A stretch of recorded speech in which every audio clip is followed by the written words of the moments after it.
Here is my recap of Dexter Season 4, Episode 1, which is entitled Living the Dream. All right, this takes place probably about 3 to 6 months after the son of both Rita and Dexter is born, and you find out that they've named him Harrison. And in this episode, Dexter has a real problem with trying to get some sleep throughout the entire episode, and it gets him into some very big trouble. We are also introduced to the killer for the entire season and what the story arc is going to be, and we have some returning characters, well, at least one major returning character from a previous season. So let's talk about this episode. It starts out with Dexter not being able to get enough sleep, and he's very tired. He's driving Harrison around in the back of his car in a car seat to try to get him to sleep. He gets home, he's very exhausted, and that's kicking off his first issue with this specific episode and not getting enough sleep. He's definitely settling into the fatherhood position, and they show this in the first episode with everything from him stepping on toys. You've got the angry preteen that isn't getting her way. You know, we've got Cody and Aster, and Aster's the one that she keeps saying she wants an iPod in this episode because she plays this music that wakes up Harrison and bugs everybody else. So he's learning to live with a family. At the same time, you find out he kept his apartment but didn't tell Rita. As far as she knows, it's gone. But he kept it because he is a killer and he needs somewhere to put his blood slides. Then we kind of transition over to a case at court where Dexter is there as one of the witnesses to show that this guy had committed murder through his blood tests. Well, what ends up happening is because Dexter is so tired and it was very hectic in the morning, he actually got the wrong file for the wrong person.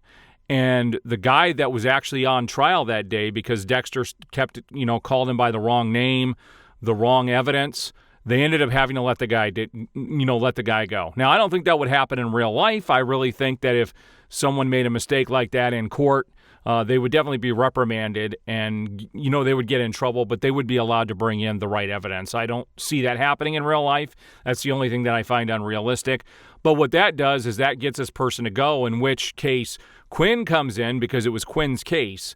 And Quinn gets after Dexter, saying, you let this guy go, look at who he's killed. He shows him these pictures of past cases that this guy has gotten away with. So Dexter says, all right, well, this is a chance for me to right a wrong. And he decides to target him throughout this episode, which causes him problems in several ways. The first time he's trailing this guy and he's watching his every move and detailing his daily habits so that he can take him down, and notices that he frequents this bar.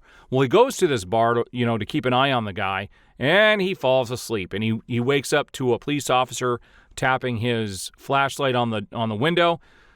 Dexter opens it, tells the police officer that he's basically an officer and he works over there in Miami. The guy thinks he might be drunk. The police officer takes him out of his vehicle, has him say his ABCs backwards, and knows he's not drunk, and says you've got better places to be, when he sees the baby car seat in the back seat.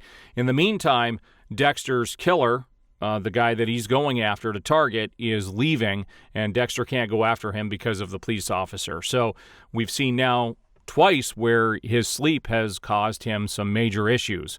Well, this comes to a head at the very end of the episode when Dexter goes to take out this guy, finally gets to him. He actually goes to the guy's mobile home, tranquilizes him, takes him in for the kill, and when he's there, he ends up getting a call from Rita saying, your son has an ear infection, I need you to go to the store immediately, in which case he's struggling to get this body taken care of so that he can get rid of it, puts it in the back of his car, and as he's going to do what he needs to do, he drives off the road and crashes, and they make it seem like that the body is still in the car, and his car flips several times on the side of the road as he has visions of his dad there telling him, he needs sleep, and he does crash. At one point, it's like his father is right there in front of the car, and that's when he swerves, goes off the road, and flips 2 or 3 times before the car comes to a halt.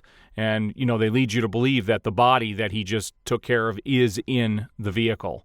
Now, that's where this story is with Dexter. But there's a whole nother storyline brewing here with the killer of the season. The killer of the season is named Trinity. At the very beginning, one of the opening sequences is John Lithgow. They don't take any time and show you that he's a killer.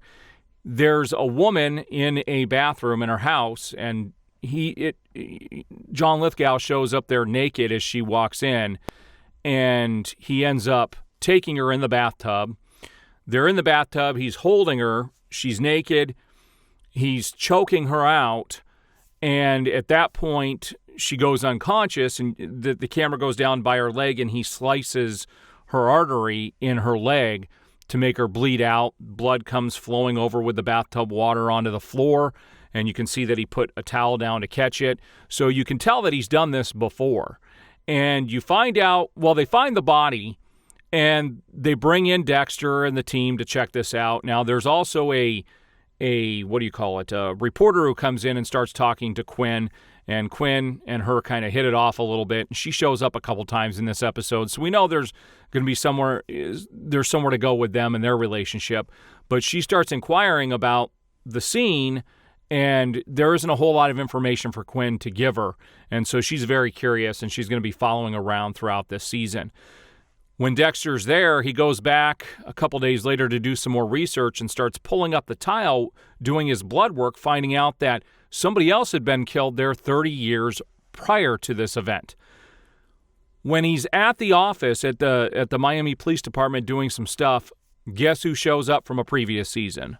Lundy, the FBI agent. We find out that Lundy is no longer with the FBI. He's kind of on his own, and he is looking for a serial killer. And that serial killer actually is what is known as the Trinity Killer. We get that information from Lundy directly to Dexter because he comes to see Dexter later and lets Dexter know kind of the backstory of this guy, that this guy goes around the country killing people in threes, and that he is in Miami right now, and that's kind of where this season has started. So we've got the Trinity Killer storyline starting, where he tends to kill people in threes. We've already got the first kill in this season in this bathroom by cutting that woman's leg. And then he'd committed that same crime there 30 years prior in the same house. So he was never caught. And Dexter takes, definitely notes that this is probably the most successful serial killer to never get caught.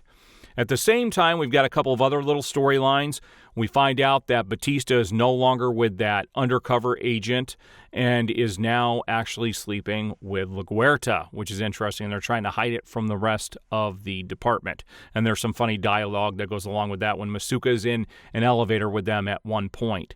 We find out that Deborah is still with Antone, the CI from last season. He's no longer a CI. He's free. Well, he was free last season, but didn't find out until the end. And she's still with him successfully. And then Lundy shows up. And as we know, Deborah had an affair with Lundy when he was there. And she's kind of can't get the right words out when he's there, and they have a little bit of a conversation. So we're going to see, if that creates problems for her and Antone coming up in this season. What a great way to start the season. We're seeing Dexter in a situation we've never seen him in. He's a father. He's a family man. He's still trying to do what he needs to do on the side, but is very sapped of energy and is tired. It's affecting him in his personal life, his professional life, and the life as a killer. So it's affecting him all across the board. We've got a new killer coming in who has been very, very successful over the last 30 years, and we're going to see where that leads to. One heck of an epic season. In my opinion, this is the best season of Dexter. There are certain things I will never forget about it, and I'm looking forward to going through this season episode by episode and giving you guys the recap. If you like the recap, please hit the like button, subscribe, hit that notification bell. You'll be notified as I have new recaps go up. I do appreciate it.